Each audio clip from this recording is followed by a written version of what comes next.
Hello everyone, I welcome you all to ePlanet with Anwar Hussain. So the topic that we are going to discuss today is a very beautiful story from the textbook of class 8th English.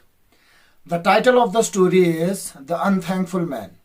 ठीक, तो ये जो story है बहुत ही प्यारी story है जिसमें हमें बहुत से सबक सीखने को मिलेंगे। सबसे पहली चीज जिसके बारे में हम सीखेंगे वो है एहसान फरामोशी, यानी एहसान फरामोशी किसे कहेंगे। ठीक, फिर उसके बाद दूसरी जो चीज होगी वो होगी कि अगर आप किसी के लिए जिंदगी में अच्छा करेंगे तो आपके साथ भी अच्छा ही होगा, और अगर नंबर तीसरा, अगर आप जिंदगी में कोई बुरी चीज करेंगे या फिर किसी के साथ बुरा करेंगे तो आपके साथ भी बुरा ही होगा। तो चलिए स्टोरी स्टार्ट करते हैं।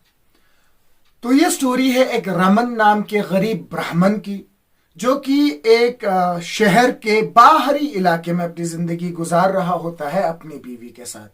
तो वो लोग बहुत ज्यादा गरीब होते हैं, इतने गरीब होते हैं कि कभी कभार इनको बिना खाना खाए सोना पड़ता था, या फिर यानी इनके पास खाना खाने के लिए भी कुछ नहीं होता था, बहुत इतने गरीब थे। तो एक दिन रमन की बीवी बहुत ही परेशान हो जाती है इस गरीबी से। तो रमन की बीवी उसे कहती है कि तुम शहर क्यों नहीं जाते काम ढूंढने के लिए। तो रमन सोचता है कि यार इसने तो जो बात बोली बहुत अच्छा है, तो वो ये फैसला करता है कि वो अपने नजदीकी शहर में जाएगा काम ढूंढने के लिए। तो जब वो शहर, अगले दिन जब वो शहर जा रहा होता है तो रास्ते में क्या आता है, एक जंगल आता है। तो वो जंगल के बीचों बीच से गुजर रहा होता है, उसे बहुत ज्यादा भूख लग रही होती है। वो उस जंगल में से थोड़े जंगली जो मेवे होते हैं, फ्रूट्स होते हैं, वो कुछ चुन के लाता है और किसी कुएं के पास अपना पीठ टिकाकर यूं बैठकर वो फ्रूट खाने की तैयारी करता है। ठीक, तभी वहां आसपास से कुछ आवाजें आने लगती हैं। तो वो कुएं में यूं जब झांक कर देखता है तो कुएं में बहुत सारे जानवर होते हैं। एक होता है वहां पे एक टाइगर होता है, दूसरा एक मंकी होता है, तीसरा एक स्नेक होता है, हाँ, और उसमें एक इंसान भी होता है। ठीक, वो सब चिल्ला रहे होते हैं मदद के लिए। तो पहले जो होता है वो टाइगर चिल्लाता है। टाइगर उस इंसान से यानी रमन से रिक्वेस्ट करता है कि आप मेहरबानी करके मुझे इस कुएं से बाहर निकाले, मैं आपका एहसान कभी नहीं भूलूंगा। अब टाइगर जो कि बहुत ही खतरनाक जानवर है, अब उसको निकालने से रमन डर जाता है। रमन बोलता है नहीं नहीं, मैं आपको नहीं निकालूंगा, क्या पता आप बाहर निकल के आप मुझे खा जाए। तो टाइगर बोलता है नहीं नहीं नहीं, मैं आपको कोई भी नुकसान नहीं पहुंचाऊंगा, मैं आपको किसी भी तरीके का नुकसान नहीं पहुंचाऊंगा, आप मेरा भरोसा रखें, आप मेरा यकीन रखें। तो ये जब बात रमन सुनता है तो रमन उस टाइगर को उस कुएं से बाहर निकाल लेता है। तो कुएं से बाहर निकलने के बाद टाइगर रमन का बहुत ज्यादा शुक्रिया अदा करता है और कहता है अगर आपको कभी भी किसी चीज की भी जरूरत हो तो आप मेरे गार पर आ जाना, मैं आपकी मदद करूंगा। ठीक, तो ये कहकर वो जाने ही वाला होता है और जाते जाते वो ये भी कहता है कि इस कुएं के अंदर एक आदमी है, आप उसकी मदद मत कीजिएगा, वो दुनिया का सबसे नाशुक्र इंसान है, एहसान फरामोश इंसान है। ये कहकर वो वहां से निकल जाता है। ठीक, अब बंदर जो होता है, बंदर रमन से रिक्वेस्ट करता है, बंदर रमन से बिल्कुल इल्तिजा करता है कि मेहरबानी करके आप मेरी मदद करें, आप मुझे इस कुएं से बाहर निकलने में मेरी मदद करें। इस कुएं का जो दीवार है, इस कुएं की जो दीवार है वो बहुत ऊंची है, वो बहुत सीधी है और मैं इस पे चढ़ नहीं पा रहा हूं, आप मुझे इसमें से बाहर निकलने के लिए मेरी मदद करें, मैं आपका ये एहसान कभी नहीं भूलूंगा। ठीक, तो ये कहता है तो रमन उस बंदर को भी बाहर निकाल लेता है। अब बंदर को निकालने के बाद बंदर भी उसका बहुत ज्यादा शुक्रिया अदा करता है और बंदर भी वही बात बोलती है जो वो टाइगर बोल के गया था कि ये इंसान को इस कुएं से बाहर मत निकालिएगा, इसकी मदद मत कीजिएगा, क्योंकि ये इंसान बहुत ही एहसान फरामोश और नाशुक्र इंसान है। ये कहकर बंदर भी चला जाता है और जाते जाते कहता है कि अगर आपको, रमन को कहता है, अगर आपको किसी भी चीज की जरूरत हो तो इस शहर के बाहर जो दरिया है उसके बाहर एक आम का पेड़ है, वहां पे मैं रहता हूं, अगर आपको कोई भी जरूरत हो तो आप वहां पे आ जाना, मैं आपकी मदद करूंगा। ठीक, ये कह के वो वहां से निकल जाता है। फिर इसके बाद रमन थोड़ी देर बैठ जाता है और अपने फ्रूट्स खाने ही लगता है, तभी कुएं के अंदर से एक और आवाज आती है। जब वो देखता है तो वो सांप स्नेक उससे मदद मांग रहा होता है। स्नेक कहता है कि आप देखिए, आप मेरी मदद करें, मैं आपका एहसान कभी नहीं भूलूंगी। तो स्नेक को देखकर रमन थोड़ा सा घबरा जाता है, कहता है नहीं नहीं, मैं आपको नहीं निकालूंगा, अगर आप बाहर निकल के मुझे कुछ नुकसान पहुंचाया तो। स्नेक कहती है कि नहीं नहीं नहीं, आपको मुझसे डरने की जरूरत नहीं है, मैं आपको किसी भी तरीके का नुकसान नहीं पहुंचाऊंगी, हाँ, बल्कि बहुत ज्यादा शुक्रमंद रहूंगी। तो रमन उस स्नेक को भी बाहर निकालता है। स्नेक को बाहर निकालने के बाद स्नेक रमन का बहुत ज्यादा शुक्रिया अदा करती है और स्नेक कहती है कि अगर आपको जिंदगी में किसी भी तरीके की मदद चाहिए तो आप बस मुझे याद कर लेना, मैं वहां पे हाजिर हो जाऊंगी। और जाते जाते ये भी कहती है कि इस इंसान को, इस आदमी को मत निकालना इस कुएं से, ये दुनिया का सबसे बड़ा एहसान फरामोश आदमी है।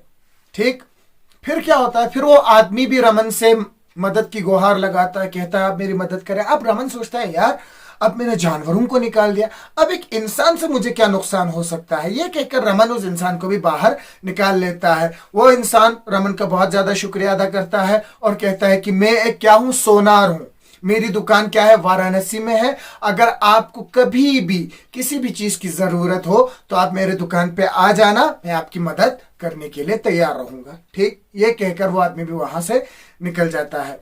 ठीक, तो रमन ये सब करके अपना फ्रूट वूट खा के फिर उसके बाद वो अपने शहर की तरफ निकल जाता है। तो वो शहर पहुंच जाता है। वो शहर में बहुत दिनों तक काम की तलाश में घूमता भटकता रहता है, लेकिन उसे कोई काम नहीं मिलता। आखिरकार वो थक हार के बहुत ही मायूस होकर वो अपने घर की तरफ वापस चला जाता है।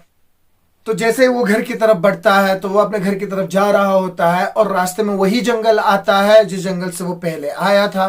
तो उसे बंदर की याद आती है। तो वो दरिया के किनारे चला जाता है, उस आम के पेड़ के पास चला जाता है। तो बंदर उसे देखकर बिल्कुल उछलते कूदते खुशी के साथ रमन के पास आ जाता है और रमन उसे कहता है कि यार मैंने बहुत दिनों में बिल्कुल भी खाना नहीं खाया है, तो आप मुझे थोड़ा सा खाना दे दें। तो बंदर उसके लिए बहुत ढेर सारे आम लेके आता है, बहुत मीठे मीठे आम लेके आता है और रमन उस आम को खाकर अपना पेट भरता है और वो अपने घर की तरफ निकल जाता है। ठीक, अब वो जा रहा होता है दोबारा अपने घर की तरफ। तो उसके रास्ते में क्या आ जाता है, वो केव आ जाता है जो कि उस टाइगर का केव था जिसकी उसने मदद की थी। तो वो सोचता है यार जाते जाते टाइगर से मिल लेता हूं।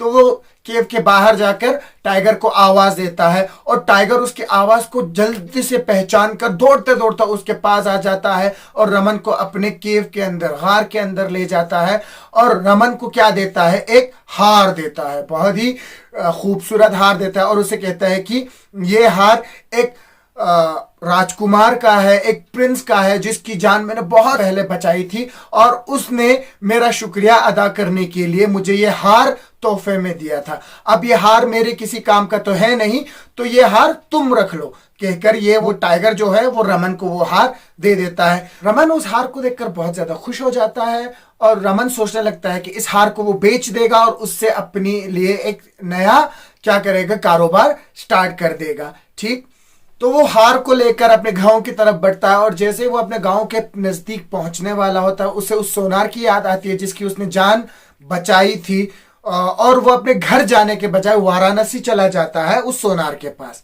ठीक, तो जैसे ही वो उस सोनार के पास पहुंचता है, सोनार उसे पहचान लेता है और उसे ग्रीट करता है, उसके साथ बातें करता है और सोनार को जब रमन वो हार देता है, हार दिखा देता है कि ये लीजिए मैं ये बेचना चाहता हूं, तो सोनार एकदम से वो हार पहचान जाता है। अब वो हार क्या था, वो सोनार ने ही बनाया हुआ एक हार था उस शहर के राजा के बेटे के लिए।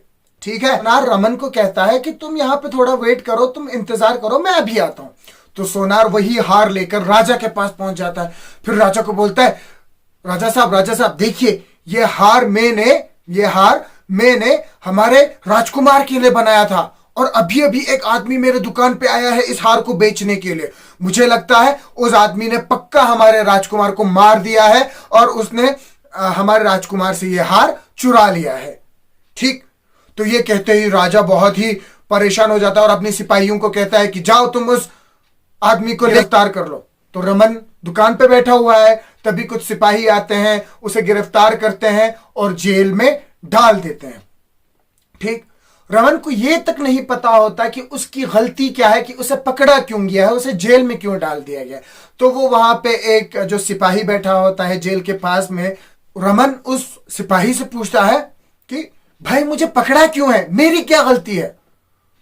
तो वो सिपाही उसे जवाब देता है कि तुमने हमारे राजकुमार को मार दिया है और उसका तुमने हार चुराया है, इसीलिए तुम्हें यहां पे पकड़ा गया है। ये सुनते ही रमन बहुत परेशान हो जाता है और वो सोचने लगता है यार, इंसानों से ज्यादा तो वो जानवर अच्छे थे, हाँ, जिनकी मैंने मदद की और बदले में उन्होंने भी मेरी मदद की, और ये इंसान तो एहसान फरामोश निकला। तो वो बहुत ही परेशान होता है। तभी उसे वो उस स्नेक की, उस सांप की याद आती है और वो उस स्नेक को याद करता है। तो स्नेक वहां पे आ जाता है। तो स्नेक बोलता है कि क्या हुआ, तुम यहां कैसे पहुंचे। तो रमन उसे पूरी स्टोरी बताता है कि क्या हुआ, किस तरह उसे उस सोनार ने धोखा दिया। तो वो स्नेक बोलता है कि कोई नहीं, मेरे पास एक तरकीब है, मेरे पास एक प्लान है जिसकी वजह से तुम यहां से आजाद हो सकते हो और राजा तुमसे खुश भी होगा। फिर वो स्नेक बोलता है मैं क्या करूंगा कि मैं रानी के कमरे में जाऊंगा और रानी को डस लूंगा अपने जहर से और रानी बेहोश हो जाएगी। ठीक, राजा फिर दुनिया भर के डॉक्टरों को, हाँ, हकीमों को बुलाएंगे रानी का इलाज करने के लिए, लेकिन रानी किसी से भी ठीक नहीं होगी। फिर तुम अगर रानी के सर पर अपना हाथ रख दोगे, रानी के माथे पर अगर अपना हाथ रख दोगे, तो उस जहर का असर बिल्कुल खत्म हो जाएगा और रानी फिर से दोबारा से ठीक हो जाएगी। अब स्नेक जो है वो चोरी छुपे रानी के कमरे में पहुंच जाता है और रानी को डस लेता है। रानी बेहोश हो जाती है और रानी के जो वहां पे काम करने वाले जो नौकर चाकर होते हैं वो राजा तक मैसेज पहुंचाते हैं कि रानी बेहोश हो गई, रानी को सांप ने डस लिया। अब राजा बिल्कुल क्या करता है, डॉक्टरों को बुलाता है, हकीमों को बुलाता है, लेकिन किसी से भी रानी ठीक नहीं होती। अब राजा क्या करता है, ऐलान करवा देता है कि जो भी रानी को ठीक करेगा उसे बहुत ही अच्छा खासा इनाम दिया जाएगा। ठीक, ये पर हर जगह फैल जाती है और रमन कहता है कि मैं भी रानी को ठीक करना चाहता हूं, मैं भी कोशिश करना चाहता हूं। तो रमन को जेल से निकालकर रानी के कमरे तक ले लिया जाता है और जो ही रमन रानी के सर पे अपना हाथ रखता है, रानी बिल्कुल ठीक हो जाती है। राजा बहुत खुश हो जाते हैं और राजा पूछने लगता है कि तुम जैसा, रमन से राजा पूछता है कि तुम जैसा शरीफ, तुम जैसा नेक आदमी जेल में कैसे पहुंचा। तो रमन उसे सारी कहानी बोलता है, जो जंगल में था, जंगल में उसने सबकी मदद की, फिर उसके बाद वो गोल्डस्मिथ वाली स्टोरी भी बताता है, सब कुछ बताता है। तो जब ये स्टोरी राजा सुनता है तो राजा बहुत गुस्सा होता है और अपने सिपाहियों को उस गोल्डस्मिथ को, उस सोनार को क्या करता है, पकड़ने के लिए भेज देता है। तो सोनार को पकड़ कर लाया जाता है और राजा बोलता है सोनार से कि तुम बहुत ही नाशुक्र, बहुत ही एहसान फरामोश इंसान हो। इस आदमी ने, रमन ने तुम्हारी मदद की जब तुम उस कुएं में फंसे हुए थे और तुमने उसकी मदद का सिला उसे धोखा देकर दिया। अब तुम पूरी जिंदगी इस जेल में सड़ोगे।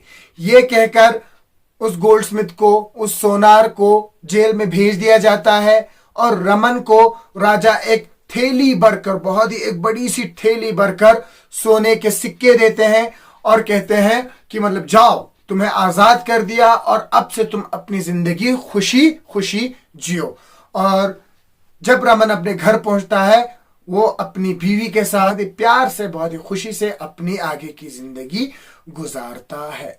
ठीक, तो यह है रमन की पूरी स्टोरी, द अनथैंकफुल मैन। इस स्टोरी में हमने देखा कि रमन, जो कि बहुत ही अच्छा इंसान था, उसने कैसे हर किसी की मदद की बिना किसी लालच के, और जब उसे मदद की जरूरत थी तो बंदर ने उसकी मदद की, उस टाइगर ने उसकी मदद की, उस सांप ने उसकी मदद की, लेकिन जो इंसान था जिसको उसकी मदद करनी चाहिए थी, उसने उसे धोखा दे दिया। तो यहां पे देखिए, वो जो गोल्डस्मिथ था, जो सोनार था, वो बहुत ही एहसान फरामोश था। सबसे पहले तो रमन ने जो उसके साथ अच्छा किया उसने वो बिल्कुल याद नहीं रखा और उसने उल्टा रमन को धोखा दिया। ठीक, नंबर दूसरा, रमन ने सबके साथ अच्छा किया तो आखिर में उसके साथ भी क्या हुआ, अच्छा हुआ। ठीक, और तीसरा उस गोल्डस्मिथ ने रमन के साथ बुरा किया तो उस गोल्डस्मिथ के साथ भी बुरा हुआ। तो कहने का मतलब अच्छे करोगे तो अच्छा होगा और बुरा करोगे तो बुरा होगा। तो हमें भी जिंदगी में हमेशा अच्छा करना चाहिए, हमेशा सबकी मदद करनी चाहिए। सो इसी नोट के साथ, और हाँ, ये रीडिंग के बाद रीडिंग आप लोग कर लीजिए घर पे। और अगर आपको रीडिंग में कोई प्रॉब्लम हो जाती है या फिर अपार्ट फ्रॉम दैट आपको इस टॉपिक से रिलेटेड कुछ भी समझ नहीं आया, फिर क्वेश्चन कुछ हो, तो नीचे मेरा व्हाट्सएप नंबर है, आप मुझे वहां पे टेक्स्ट कर सकते हैं या फिर वहां पे एसएमएस करके मुझे अपने क्वेश्चंस पूछ सकते हैं। Thank you so much.